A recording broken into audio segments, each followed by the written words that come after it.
विंध्य की राजनीति से समूचे देश में अपनी अलग पहचान बनाने वाले श्रीनिवास तिवारी को कौन नहीं जानता। अपने दबंग अंदाज, गहन संसदीय ज्ञान, राजनीतिक अनुभव, कानून की बारीक से बारीक जानकारी के कारण उन्हें विधान पुरुष भी कहा जाता है। बतौर विधानसभा अध्यक्ष दादा ने ऐसे तमाम फैसले किए जो याद किए जाते हैं और यही कारण भी रहा कि विरोधी भी उनके प्रशंसक रहे।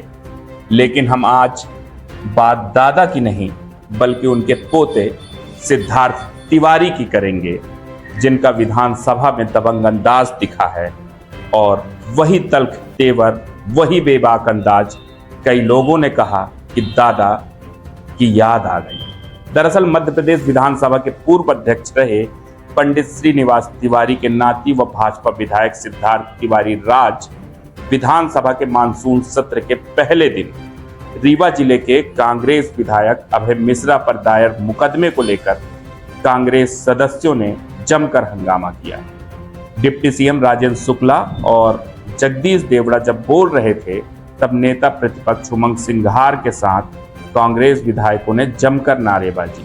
कांग्रेस विधायकों पर वरिष्ठ भाजपा नेता व मंत्री कैलाश विजयवर्गीय ने समझाइश भी दी।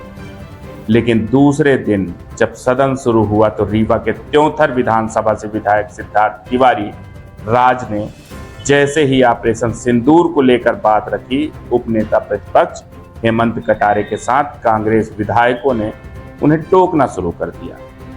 सिद्धार्थ युवा हैं, पहली बार के विधायक हैं, पर सदन में उनका जो रूप देखा गया सबको अनायास ही श्रीनिवास तिवारी की याद दिला दी, जिन्होंने दिग्विजय सिंह के कार्यकाल में 10 साल तक अपनी विधानसभा चलाई। सिद्धार्थ तिवारी ने न सिर्फ हो हल्ला कर रहे विपक्षी विधायकों से सख्त होकर कहा कि अभी बहुत समय है, बैठ जाइए, और बड़ी बेबाकी से जवाब भी दिया। सिद्धार्थ तिवारी ने न सिर्फ परिपक्वता के साथ अपनी बात रखते हुए प्रधानमंत्री नरेंद्र मोदी, मुख्यमंत्री डॉक्टर मोहन यादव की तारीफ की, बल्कि यह भी मैसेज देने में वह सफल रहे कि वह सदन में भले नए हैं पर इस सदन से उनका पीढ़ियों पुराना नाता है जो सदन में देखा गया। आपको सिद्धार्थ तिवारी राज की वो बात सुनाते हैं कि सदन में उन्होंने किस तरीके से अपनी बात रखी और उनके इस अंदाज को देखकर अनायास ही दादा की याद आ गई। लोगों ने यह भी कहा कि सही में सिद्धार्थ तिवारी का ये तल्ख अंदाज देखकर दादा याद आ गए। सिद्धार्थ तिवारी जी। माननीय सभापति महोदय, बहुत बहुत धन्यवाद मुझे इस बजट चर्चा में बात करने का मौका देने के लिए। मैं सरकार के द्वारा पेश किए इस बजट का सपोर्ट करता हूं, समर्थन करता हूं, और कुछ भी बोलने के पहले सबसे पहले अपने जवानों को, तीनों सेनाओं को नमन करता हूं। और मोदी जी ने जो मजबूती से पाकिस्तान के छक्के छुड़ाए हैं, दुश्मन को उसकी जगह दिखाई है, उसकी बड़ाई करता हूं। अभी बहुत समय मिलेगा, मिर्ची लगेगी, अभी बोलने दीजिए। माननीय सभापति महोदय, हमारे विपक्ष के मित्रों ने बहन कर्नल सोफिया को आतंकियों के बहन माननीय बताया। सभापति महोदय, अगर आप सम्मान कांग्रेस के बैठ जाओ भाई, अभी बहुत मिलेगा। अभी तो बोलना चालू नहीं किया मैंने। बैठो कृपया बैठे, उन्हें उनकी बात रखने दे। मैं समय की सीमा में अपनी बात रखूंगा, लेकिन थोड़ा सा उधर दिक्कत भाई बोलना तो आपका अवसर आया, जब बोलना इनको बोलना तो। हमारे कांग्रेस के विपक्ष के मित्रों को बड़ी समस्या हो रही थी बजट से, कर्ज से, लेकिन पूरे आंकड़े ये लोग नहीं बताते हैं। ये लोग ये नहीं बताते हैं कि जब कांग्रेस की सरकार 2003 में गई थी तब प्रदेश की प्रति व्यक्ति आय 11,000 रुपए थी। आज वो 1400% बढ़ करके 1,47,000 रुपए प्रति व्यक्ति हो गई है। माननीय डॉक्टर मोहन यादव जी के नेतृत्व में मात्र 1 साल, सवा साल में यह बढ़ 10% से बढ़ी है और आज मध्य प्रदेश नई ऊंचाइयों को छू रहा है। 11.7% की जीएसडीपी ग्रोथ से आज अग्रणी राज्यों में से एक राज्य बन गया है। ये खूबी है हमारे इन बजटों की। सभापति महोदय, प्राथमिकताओं की बात होती है। प्राथमिकताओं की बात होती है, हम लाडली बहना की बात करते हैं। डॉक्टर मोहन यादव अपने शरीर का एक एक कण और अपने समय का एक एक क्षण बहनों के उत्थान के लिए, गांव की लाडली बहनाओं के लिए लगाते हैं, परंतु जब कांग्रेस की सरकार आती है तो ये बॉलीवुड अभिनेत्रियों और आईफा पे पूरा बजट और ध्यान लगाते हैं। ये प्राथमिकताओं की बात है, प्राथमिकताओं की बात है। काम की बात करते हैं। जब 2003 की सरकार गई थी, और कांग्रेस को मुझसे ज्यादा अच्छे तरीके से कोई नहीं जानता है, जब 2003 की सरकार गई थी तब के तत्कालीन मुख्यमंत्री ये बोला करते थे कि काम करने से सरकारें नहीं आती हैं। ये उनका मॉडल कौन हुआ करता था?